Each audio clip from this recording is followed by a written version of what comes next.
হে everyone, কেমন আছো সবাই? আশা করি সবাই খুব ভালো আছো। তো চলো আমি ফটো ফ্রেমটার পুরো কিভাবে রেডি করি সেই ব্লগটাই তোমাদের সাথে শেয়ার করব।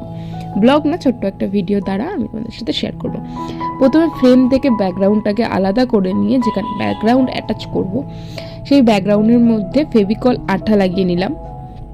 লাগিয়ে এর উপর সাদা কালার প্রথমে একটা ব্যাকগ্রাউন্ড যেটা পুরো কভার করবে আমাদের এই পিছনের পিচবোর্ডটাকে, তো সেই ব্যাকগ্রাউন্ডটাকে পুরো অ্যাটাচ করে নেব। পুরো এই আঠাটা দিয়ে ভালো করে ব্যাকগ্রাউন্ডটাকে প্রথমে আঠা দিয়ে নিলাম, তারপর ব্যাকগ্রাউন্ডটাকে অ্যাটাচ করব।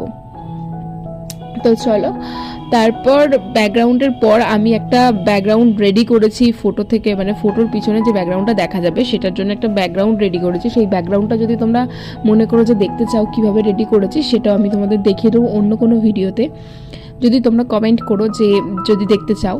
তারপর